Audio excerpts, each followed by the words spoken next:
Hello everyone, আজকে করতে চলেছি গন্ধরাজ মাটন। তোমরা কারা কারা খেয়েছো অবশ্যই কিন্তু কমেন্ট করে জানাবে। আমি কড়াইতে তেল বসিয়ে দিয়েছি, এবার মশলাগুলো সব রেডি করে দিয়েছি। তবে হ্যাঁ, টমেটো কুচিটা আমি দেখাতে পারিনি, টমেটো কুচিটা আমি পরে কেটেছি। তো এই মাটনের মধ্যে আমি একটু গন্ধরাজ লেবুর রস হালকা করে দিয়ে দিচ্ছি। এটার মধ্যে হচ্ছে গন্ধরাজ লেবুর পাতা দেয়, কিন্তু যেহেতু আমি পাতা জোগাড় করতে পারিনি তাই একটু হালকা করে গন্ধরাজ লেবুর রসই দিলাম। আর দিয়ে আমি একটু সর্ষের তেল আর লবণ দিয়ে ম্যারিনেট করে রাখছি আর কি। ভালো করে এটাকে মাখাচ্ছি, মাখিয়ে কিছুক্ষণ রেখে দেবো। তার সাথে সাথে আমি এবার কড়াইতে তেল দিয়ে দিয়েছি, আলুটাও ভেজে নেব। আলুটা একটু লাল লাল করে ভেজে নেব, লবণ আর হলুদ দিয়ে কিন্তু ভাজবো। আগে একটু হালকা ভেজে নিয়ে তারপর লবণ হলুদটা অ্যাড করব। তো বন্ধুরা, এইভাবে যারা যারা খেয়েছো অবশ্যই আমাকে কিন্তু জানাবে, মানে এরকম গন্ধরাজ মাটন কারা কারা খেয়েছো। তো অলমোস্ট আমার লবণ দেওয়া হয়ে গেছে, আলুতে লবণ দেওয়া হয়ে গেছে। এবার আলুটাকে একটুখানি ব্রাউন ব্রাউন কালার হলেই হয়ে যাবে। এবার আমি হলুদ দিয়ে দিলাম, হলুদ দেওয়া হয়ে গেছে, আমার আলুটা ভাজাও হয়ে গেছে। তো এবার আমি আলুটা তুলে নিচ্ছি। এরপরে গোটা গরম মশলা, তার সঙ্গে দুটো শুকনো লঙ্কা ফোড়ন দিয়ে আমি এবার পেঁয়াজ কুচানো দিয়ে দিচ্ছি। পেঁয়াজটা হালকা একটু ব্রাউন হবে, একটু ভাজা ভাজা করব পেঁয়াজটাকে। তো দেখো আমি একটু নাড়াচাড়া করে নিচ্ছি, আমার অলমোস্ট ভাজা হয়ে গেছে। এবার আমি একটু পেঁয়াজ বাটা দিয়ে দিচ্ছি। প্রথমে কুচানো পেঁয়াজ দিলাম, তারপরে পেঁয়াজ বাটা দিলাম, তার সঙ্গে দেব আদা রসুন বাটা, লঙ্কা বাটা। তোমাদেরকে অ্যাডভান্স আমি বলেই দিচ্ছি এর সঙ্গে কি কি দেব। তো দেখো এবার আমি কিন্তু আদা রসুন বাটা দিচ্ছি এর সাথে, মানে যতটা মাটন নেবে সেই অনুযায়ী মশলাটা তোমাকে দিতে হবে। তো এবার আমি লঙ্কা বাটা দিয়ে দিচ্ছি এর সাথে, লঙ্কা বাটা দিয়ে এবার আমি কষাবো। তার মধ্যে এর মধ্যে এখনও অনেক কিছু পড়বে, এটা নিয়ে একটু হালকা নাড়াচাড়া করে নেব। তারপরে আবার দেব, এটা ধনের গুঁড়ো দিলাম, এবার জিরের গুঁড়ো দিলাম,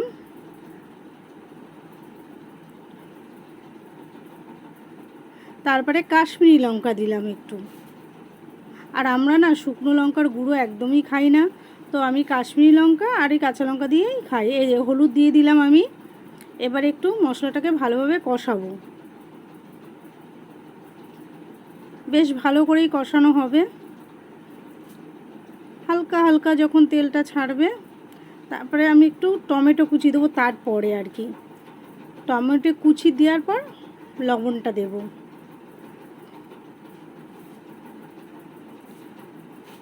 এই দেখো টমেটো কুচি দিয়ে দিলাম, এরপরে একটু লবণ দেব, দিয়ে ভালো করে কষাবো। মাংসটা কিন্তু কষানোর উপরেই কিন্তু বেশি টেস্ট হয়। তুমি যেরকম কষাবে তার উপরে মাংসটা কিন্তু টেস্টি হবে, সেই রকমভাবেই করতে হবে রান্নাটা। আর তার সঙ্গে তো নতুন একটা জিনিস অ্যাড হবেই, যেটা হচ্ছে গন্ধরাজ লেবু। এবার আমি মাটনটা দিয়ে দিচ্ছি, মাটনটাকে দিয়ে আবারও ভালো করে কষাবো আমি। এই মাটনের মধ্যে কিন্তু তেল, গন্ধরাজ লেবু আর হচ্ছে লবণ দিয়ে আমি কিন্তু ম্যারিনেট করে রেখেছিলাম। আমি কিন্তু এর মধ্যে হলুদ অ্যাড করিনি, যেহেতু মশলাতে আমি হলুদ দিয়েছি, এখানে কিন্তু আমি হলুদ দেব না। তো এবার আমি ভালো করে এটাকে কষাবো, যতক্ষণ না তেল এর মধ্যে ছাড়ছে ততক্ষণ আমি কিন্তু কষাবো। একটু কম আঁচে কষাতে হবে, তাহলে মশলাটা পুড়বে না, খেতেও টেস্টি হবে।